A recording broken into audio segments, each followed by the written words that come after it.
Pierre to face music again in the Marikana Commission, and government and opposition still divided over Gupta saga. I'm Lebo Changela with this news update. National Police Commissioner Rea Piecha has to face the music again when she returns to the Marikana Commission this morning for further cross-examination. During her earlier appearance, Piecha was grilled by various lawyers about her part in the police operation at Marikana in August last year, which left 34 mine workers dead. Itumeleng Khajani reports. Piecha comes immediately after one of her senior officers, Charles Annandale, concluded giving evidence yesterday after weeks on the witness stand.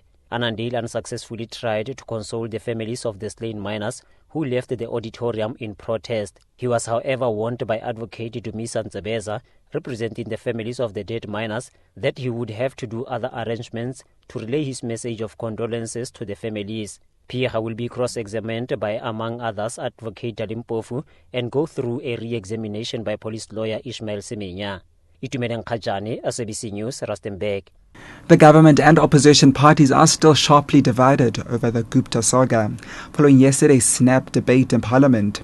Opposition parties strongly criticized President Jacob Zuma and his cabinet after government released its full report by Directors General on the Gupta family's use of the Waterkloof Air Force Base in Pretoria.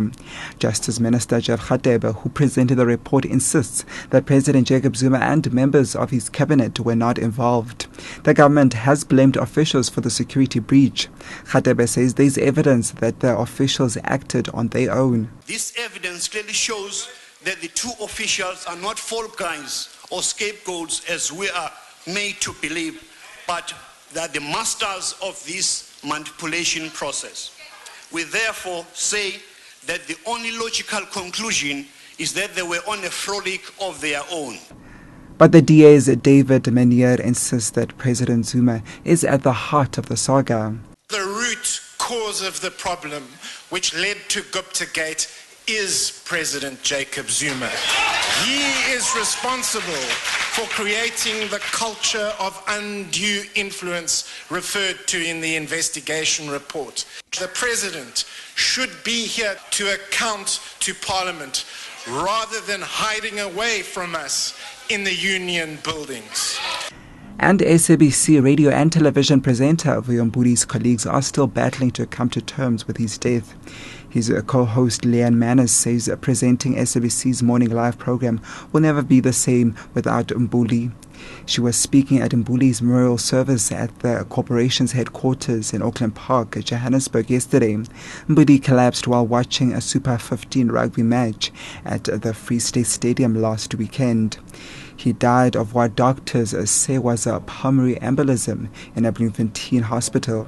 The SABC's Edwin Ntidi reports. Renowned SABC radio and television presenter Vuyo Mbuli has been described as a man with a great sense of humor. Vuyo's co-presenter Leanne Manners. The strength that I've had has come from South Africans, and the love and support that I've got from everybody around me has been amazing and immense. Vuyo has been presenting Morning Live for years on SABC2. Besi Tungwana, SABC2 General Manager, says Vuyo touched millions of South Africans. Vuyo was able to touch South Africans in the way that a public broadcaster should. Mbuli will finally be laid to rest tomorrow. Edwin Ntidi, SABC News, Johannesburg.